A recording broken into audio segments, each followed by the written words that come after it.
Welcome to Rally Japan, round 13 of the World Rally Championship.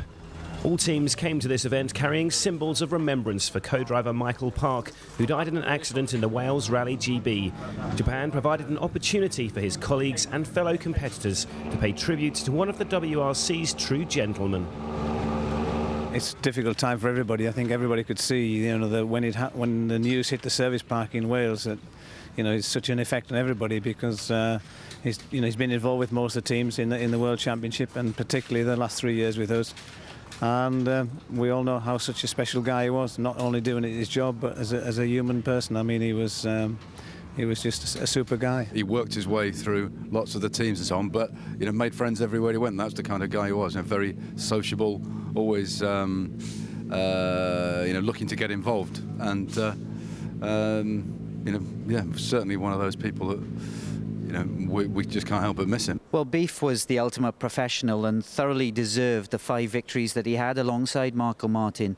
But the one thing that made him stand out, I suppose, more than any other co-driver, was his personality. He was fun-loving, he enjoyed life, but he also gave everybody a lot of his time, which is very difficult in the sport as it is. But, you know, although he will be sadly missed, one thing for sure, he won't be forgotten. I shall only remember him with fond memories. You know, he was a friend outside of the sport as well. So I shall miss him a great deal. But it's been very strange here this week without him around. Sunday evening, I can tell you that nobody was ready to go back.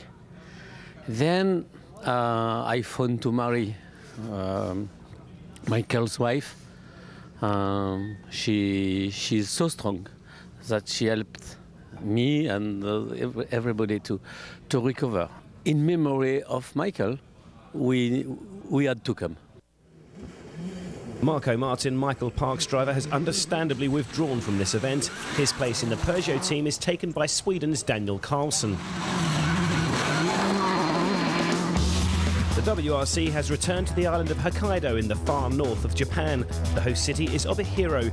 From here, the crews will head out to the surrounding forests to contest the 26 stages. Sebastian Loeb arrives here on the verge of clinching the Drivers' Championship. All he needs to do is finish in the top 3. Loeb's lead over second-place Petter Solberg going into Japan, 34 points. Marcus Grönholm is a further 4 points behind in third. In the Manufacturers' Championship, Citroën have opened up a gap of 20 points over Peugeot. Ford are third in front of Subaru and Mitsubishi. Both these Japanese manufacturers will be eager to come out on top in their home event. A distinctly Japanese flavour for the ceremonial start in the centre of Obihiro.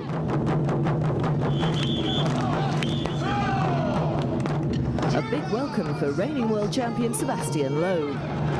But the locals favour the Japanese teams, so Subaru's Petter Solberg is their man of the moment. From the sound and fury of the opening ceremony to the peaceful mist-strewn forests of Hokkaido, where Loeb's first on the road. And that means he'll bear the brunt of road sweeping duties. This will be the worst stage of the whole day for Sebastian Loeb. The stones are so big it's like running on a bed of ball bearings. There is a faint line left from the recce, but he still struggles and finishes 12th on the stage, just over 9 seconds off the pace.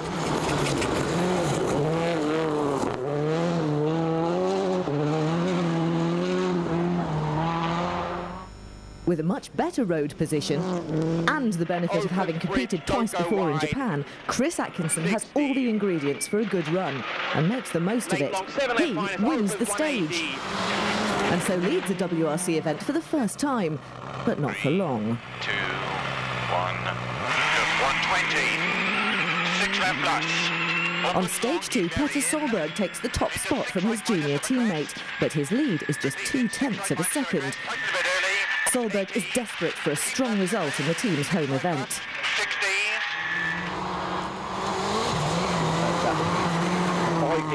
Another man eager for a strong result in Japan, Marcus Gronholm. With 2 tarmac events coming up, if Marcus wants to make his mark, he better do it here. He's 3rd overall.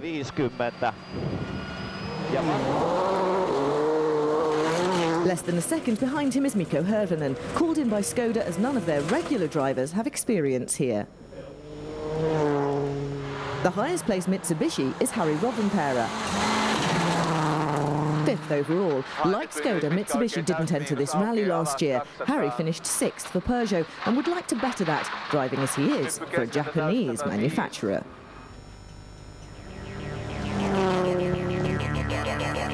A Subaru won 2 after the opening 2 stages. Solberg 1st, Atkinson 2nd. And as for Sebastian Loeb, he's down in 8th, 7.9 seconds off the lead. Stage 3 isn't just the longest of the event, it's the longest of the season, a massive 50 kilometres. And we're with Sebastian Loeb at the stage start. How much will his road position cost him here? This stage is a lot cleaner than the first stage of the event, but the roads are also much faster, so it takes a certain amount of that road cleaning out of the equation. Petter Solberg is next out. 2, 1. 50, keep right to the crest, 30, line into 5 left arm long. Open to 100. And the early rally leader seems far happier with his Subaru on this event. Right, tighten. Indeed, on shakedown he told me that he's much happier with the car because they found something. He's expecting good performance and he needs a good result on this stage for his confidence as much as anything else. 6 left. And just look at the concentration on his face. Line into You can tell he means business. tightens a bit.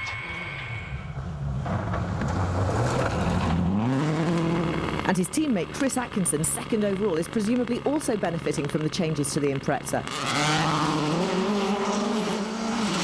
Yes, he will benefit for sure. And of course, the youngster has shown us what speed he has, but he just doesn't need quick stage times anymore. He also needs to get to the finish with a solid result. Now, the young Australian definitely has a lot of talent, and his future in the sport could depend on some results later this season.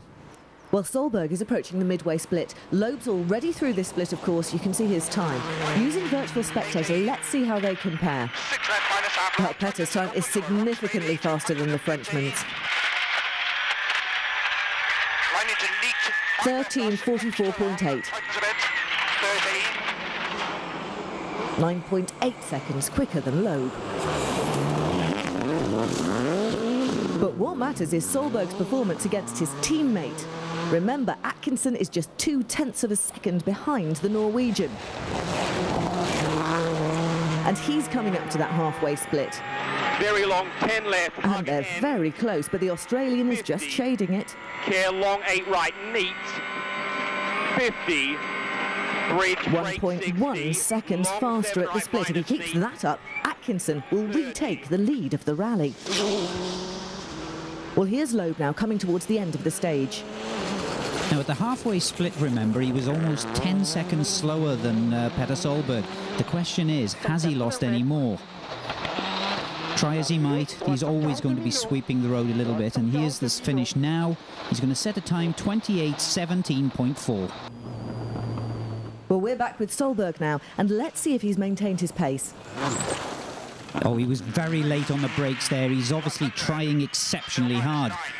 Now, there we've got Sebastian Loeb's time. The question is, how much quicker is Petter going to be? Now, here we can see him. Let's have a look in the distance. That is quite a distance. Difficult to say how much that is until we get closer to the finish. 200. But look at the look on Petter's face there. There's one of concentration. And he's obviously been working exceptionally hard. Now, here comes the finish. It's going to be quicker. Just 10 seconds. So he really didn't gain much on Loeb there towards the finish. But his lead, 17.9. But what about his teammate? If he's kept the advantage he had halfway through the stage, he'll take the lead. Remember, he's just 0.2 of a second behind Petter coming into the stage. It's a tremendous performance from the young Australian on these first two stages, but this is a monster stage. And look at that. Yes, I think he's extended his lead over Solberg. Chris is also running 13th on the road, and he's getting a far cleaner line, which will definitely help him for sure. How much has he beaten him by? Oh, that's tremendous. That's 4.6 seconds. And he takes the rally lead. Well done, young man. Petter at the best, and then he would have lost 1 second in 10. I don't know. We might have lost a little bit more at the end here, but not much. Coming into the stage, Marcus Gronholm was third overall. And on stage 3, he sets exactly the same time as Loeb, so he is still in it, he's still third. But he trails the rally leader by nearly 17 seconds overall.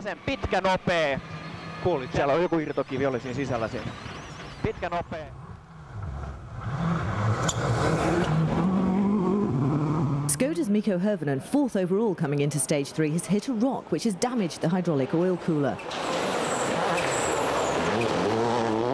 The problems affected the diffs and the automatic gearbox. He's having to change manually. Doesn't slow the car enough at the junction, spins and stalls. He drops nearly 50 seconds and 3 places on the leaderboard. Second place coming into stage 4 and seemingly determined not to be outdone by his teammate, Petter Solberg attacks.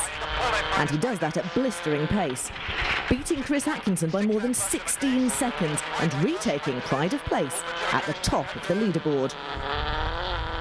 Marcus Gronholm is attacking too. And it's a capital M for maximum attack for the Finn. He will never ever give up, and he's always trying. Oh, there's justification of just how hard he's trying, using every inch of the road and even the edges.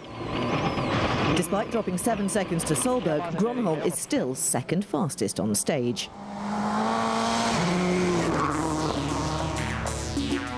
Marcus Gronholm remains in third, 6 seconds ahead of Sebastian Loeb. Harry Rovanperä is the leading Mitsubishi in 5th and Francois Duval 6th. Mikko Hirvonen lost another 2 places on stage 4. He's now 9th, and the 2 manufacturer Fords of Roman Cresta and Tony Gardemeister both out of the points.